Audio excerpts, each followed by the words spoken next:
Welcome to my Bookstagram on YouTube. Today I'm going to be giving you my top 5 reads of 2022 since we're halfway through the year, and I know I'm late on this, but I don't care. So I'm going to do it anyway, and I hope you enjoy.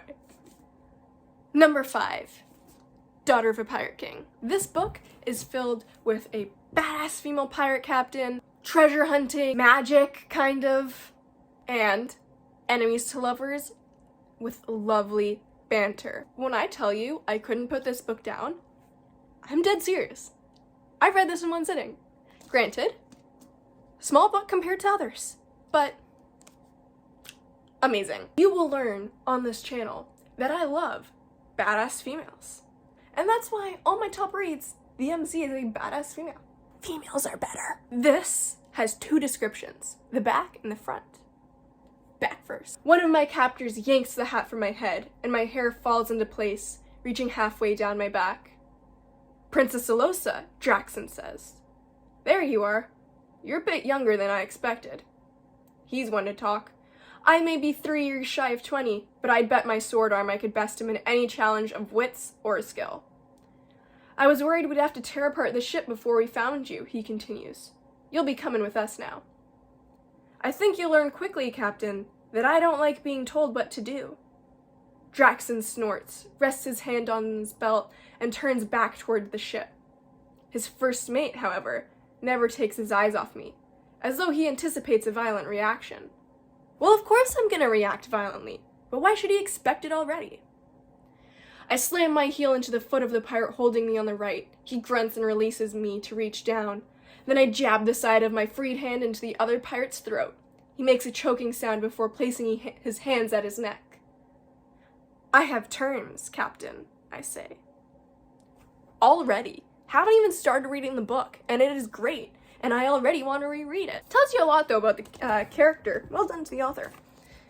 The actual summary. There will be plenty of time for me to beat him soundly once I've gotten what I came for. Sent on a mission to retrieve an ancient hidden map, the key to a legendary treasure trove, 17-year-old pirate captain Alosa deliberately allows herself to be captured by her enemies, giving her the perfect opportunity to search their ship. More than a match for the ruthless pirate crew, Alosa has only one thing standing between her and the map, her captor, the unexpectedly clever and unfairly attractive first mate Raiden. But not to worry, for Alosa has a few tricks up her sleeve, and no lone pirate can stop the daughter of the Pirate King. Enemies to lovers, their banter? Hilarious. And it's honestly the best banter I've read in a book. Their relationship in this. I've read a lot of books, okay? And a lot of them have romance, because fantasy plus romance, perfection. But them together, so well written, I laughed out loud so many times. So many, because Alosa is just a badass and is so petty. It's great. And then the first mate is like, did you really have to mess up my room every time I leave? Because he's keeping her in his room because he can't trust her anywhere else. 10 out of 5. Amazing. Number 4, Shatter Me. Well, of the Shatter Me series, this is Defy Me, the second last book in the Shatter Me series. I love it. It's great. The romance is perfection, because sometimes in the other books, they just argue and argue and argue, and it's like, just shut up already. I don't care. I'm reading to escape the arguing. I don't need it in my books. It's like, I just read The Princess Will Save You, and it was great. Another badass princess going to be queen. But the one thing in her way? Sexism. Bitch, that already fucking exists in my life? I don't need that in my fantasy worlds. I get it. It's important sometimes. Not that much. I couldn't read the second book. I skimmed through it. I couldn't do it. Anyways, my review of that will be up soon. Back to the topic. Defy Me. Her power gets so much better in this book. She harnesses it. It is everything a dystopian fantasy needs. Now, I'm not going to read you the back of this book because it could spoil some stuff. So, instead, I'll read the back of Shatter Me. Let's go. The moon understands what it means to be human, uncertain, alone, cratered by imperfection. No one knows why Juliet's touch is fatal, but the reestablishment has plans for her. Plans to use her as a weapon. But Juliet has plans of her own. After a lifetime without freedom, she's finally discovering the strength to fight back for the very first time. And to find a future with the one boy she thought she'd lost forever. It's a riveting dystopian world, a thrilling superhero story with an unforgettable heroine. All of that, so true. Divergent's better. But I didn't read that year. This year. It was a moment of thought where I decided that Divergent is better than this series. Except for the end of Allegiant. Nobody likes the end of Allegiant. If you do, you're psycho. Because even the movies changed it. Okay? They all agree with us. That didn't happen. The last, 20 pages of the book? That didn't happen. I'm in denial. Anyway, third is Honor Bound. This is a book I have not seen on Bookstagram or Book Talk before. And I don't know why. It is so good. Maybe it was published a long time ago. Nope, cover art 2019. This is a pretty new release. That was 3 years ago. Oh my god. Still pretty new, and considering there's a third book too, which means that's even newer. Badass female, space aliens. Of course aliens are in space. That's literally what aliens do. Second book in the Honor Among Thieves series. I'm gonna read the back of this because I can't explain the world otherwise. It's just so complicated and just makes your brain go, what? But it's great, okay? Get ready for this. It's weird, but good. Petty criminal Zara Cole was shocked to be recruited into the Honors, an elite team of humans selected by a race of sentient alien ships to explore the outer reaches of the universe as their passengers. Zara seizes the chance to change her life, and when she meets Nadim, the alien ship she's assigned to, she feels like she belongs for the first time. But nothing, not her honors training or her street smarts, could have prepared her for the dark, ominous truths that lurk behind the alluring glitter of starlight. Yes, this book has aliens that are like space whales. They swim in space, and they allow humans to be inside them, and to fly them, like ships. What? Any other writer, it would have been weird as hell. But Rachel Kane and Aguirre, they did it. They made it amazing. Like, so good. I'm saying this was better than Shatter Me and Daughter of a Pirate King. This is better than The Cruel Prince. Maybe better than Six of Crows. Not sure, because Six of Crows is my baby, okay? Nobody say a word against my baby. And nobody say a word against this baby, okay? I love this baby. Honor Bound, just so good. Zara, again, badass. Her partner on Nadim, the alien ship, is Beatrice. They work so well together. And, another thing. Things start to happen with Zara and Nadim. And then Beatrice. I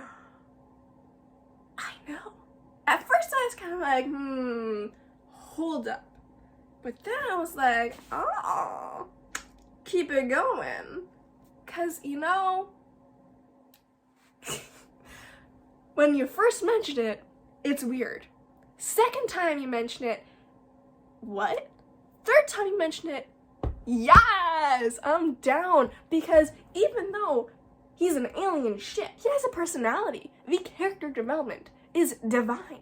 And then they get to meet all these other alien races, and they don't have he and she pronouns. No, they all have different pronouns, and I love how the authors incorporated that, because I think that's really important in this day and age. Also, lesbian relationships with aliens is kind of cool too. Million out of 10.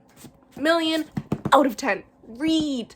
These are not book talk books, and they should be. I am going to be posting about these on my Bookstagram for a long time because they're just so good, okay?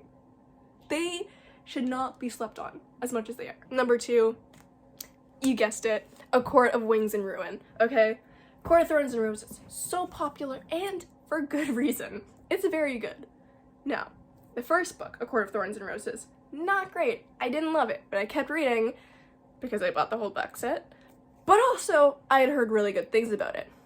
Second book, Court of Mist and Fury, great. And I know that is a lot of people's favorite book in the series. I like this one. So much more war, so much more romance, emotions, tension, just everything about this book is amazing. Very thick, so you know a lot of stuff's going on in it. In case you haven't heard of A Court of Thorns and Roses, which if you have, welcome to Bookstagram. We're not crazy here. We're just coffee addicts. This is a book about Feyre, who comes from a very poor family in the human land and lives just on the border of the land of the Fae. When she's hunting for her dinner, she kills a wolf, but it's a wolf disguised as a Fae, or Fae disguised as a wolf. And so, the High Lord of the Summer Court comes to Feyre's house and demands that she be taken to the world of the Fae as tribute to the other Fae's death. I'm not gonna say any more, or else it will be spoiler o'clock, but it is good. Feyre, badass. Tamlin, the Lord of the Summer Court, great. There's a lot of other characters too that are introduced later in the book. It's great. There is also a war on the verge of happening, and Feyre deals with that and goes through a series of really amazing trials that are so fun to read about. So, you know what? Court of Thorns and Roses was a good book in the end. In my opinion, the beginning was just eh. This is where it's at. Million out of 10. Just take my money. And my favorite book is by, can you guess it?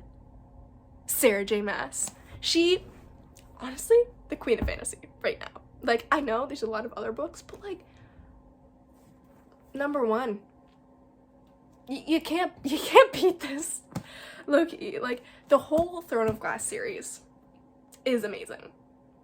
But this is the last book in the series for now. Hopefully there'll be more.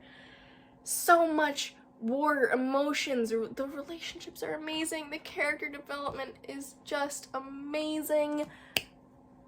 So good. I mean, Selena Sardothin is already at the beginning of Throne of Glass Arderland's assassin. She is the best assassin in the kingdom already. So you can just imagine how much stronger her character gets from there, right? And the basis of that book is she was betrayed, sent to a death camp, and now she's going to be the king's assassin in a competition of all the kingdom's assassins. And then, when she's still fighting that, she realized there are demons in the castle, and she has to fight them off. And then she's visited by a long-dead queen of the Fae. Again, take my money. So good. Anyways, those are my top 5 reads of 2022. So far, I am sure that it will change by the end of the year, but I don't know. I don't really know if anyone can beat Kingdom of Ash. I haven't read Crescent City yet, so maybe that'll do it. But there's something that you don't get from those kind of books, because when you have a series of, I think it's 8 books, you get so much more attached to the characters. So of course I'm going to love this book even more, because I really do care about the books, or the characters. Why would I have read so much if I don't? Happy end of summer. Get reading.